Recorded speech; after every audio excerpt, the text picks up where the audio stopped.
ఓం నమ శివాయ శ్రీమాత్రే నమ. మిత్రులకి శ్రేభిలాషులకి అలాగే నన్ను ఎంతగా ఆదరిస్తున్న యూట్యూబ్ ప్రేక్షకులందరికీ కూడా పేరు పేరు ధన్యవాదాలు. మిత్రులారా, మీ అందరికీ పరాదేవత ఎలవెలలా మీతో ఉండి మీ మనోవాంఛ నెరవేర్చాలని మనస్ఫూర్తిగా కోరుకుంటున్నాను. ఈరోజు మనం ఒక అద్భుతమైన తాంత్రిక విషయాన్ని తెలుసుకుందాం. చాలామంది గురువు గారు మాకు రాహు మార్గదర్శి నడుస్తుంది, అలాగే మా పిల్లలు జాతకరీత్యా ఆరుద్ర నక్షత్ర జాతకులు, శతభిష నక్షత్ర జాతకులు చాలా ఇబ్బంది పడుతున్నారు అని చెప్పేవారికి ఈరోజు ఈ తాంత్రిక ఉపాయం.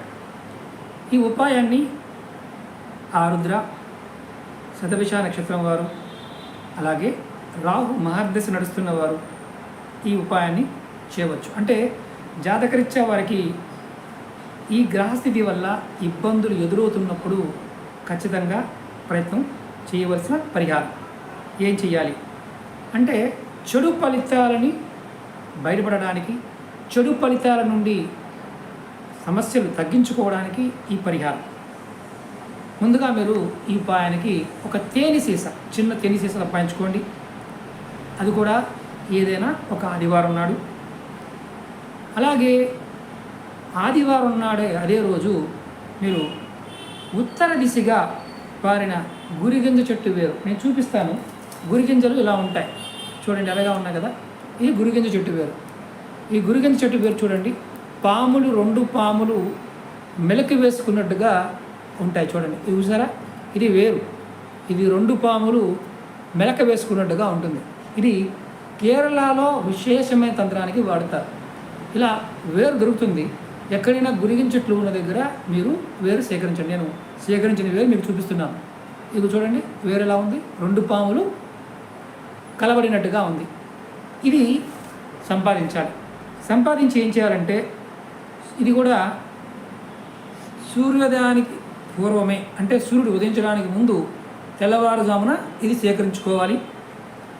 ఆ తర్వాత ఈ వేరుకి సింధూరంతో కలిపి 3 రోజుల పాటు, అంటే సింధూరాన్ని ఈ వేరుకి రాసి 3 రోజుల పాటు దేవుడి గదిలో పెట్టుకోవాలి.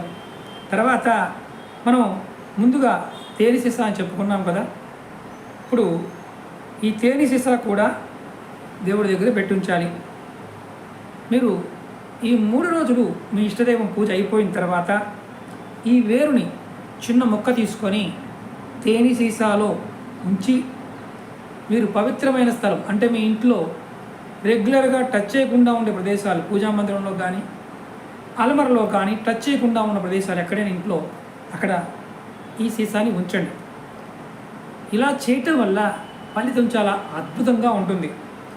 ఇలా చేయడం వల్ల ఇంకా ఎటువంటి లాభాలు కలుగుతాయా అంటే, చాలా వరకు చోర భయం, అంటే దొంగల భయం తగ్గిపోతుంది. అలాగే పిశాచి ప్రయోగాలు, అంటే మనకి రాబోతున్న రోజుల్లో కూడా పిశాచి యోగం అనేది ఉంది. శని రాహువుల యొక్క సంబంధం చేత ఈ పిశాచి యోగం అనేది ఏర్పడబోతుంది.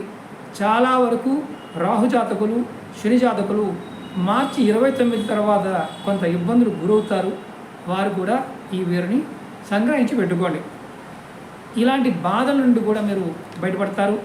అంటే పిశాచి యోగం ఉన్నవారికి, ఇలాంటి గాలి ధూళితో ఉన్నవారు కూడా విముక్తి పొందుతారు. అలాగే ఇది ఇంకా ఎవరికి ఉపయోగపడుతుంది, భవిష్యత్ ఫలితాలు, అంటే జాతకం చెప్పేవారు ఎవరైతే ఉంటారో జ్యోతిష్యులు, వారికి బ్రహ్మ సంజీవిని లాగా పనిచేస్తుంది ఈ వేరు. ఇది కరెక్ట్గా సేకరించి విధి విధానంగా చేసినట్లయితే వారికి ఇది బ్రహ్మ సంజీవిని అంత అద్భుతంగా పనిచేస్తుంది. అలాగే ఇంకా ఎటువంటి విషయాలు తెలుస్తాయి, జరగబోయే విషయాలని ముందుగానే మీకు తెలుస్తూ ఉంటాయి. వాక్ శుద్ధి పెరుగుతుంది. ఖచ్చితమైన సమయానికి మీరు చెప్పిన ప్రెడిక్షన్స్ జరిగి తీరుతాయి. ఈ మూలిక చాలా అద్భుతమైన శక్తి కలిగి ఉంది అని మనకి కేరళ తంత్రశాస్త్రంలో చెప్పడం జరిగింది. రెండవది, ఈ చెట్టు తీగని మనం పరిశీలించాం కదా ఇంతకుముందు.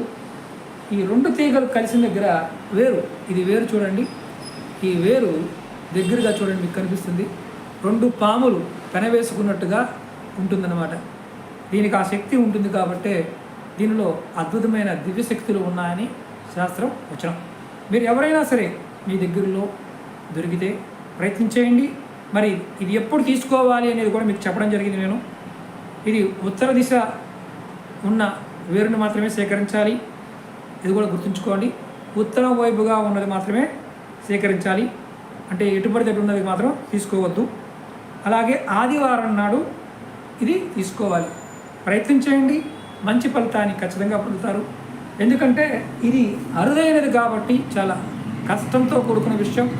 ఆదివారం నాడు తెల్లవారుజామున సేకరించిన ఈ వనమూలిక చాలా ఖరీదుగా కూడా ఉంటుంది. బయట మార్కెట్లో కూడా దొరకడం అరుదు. ప్రయత్నం చేయండి.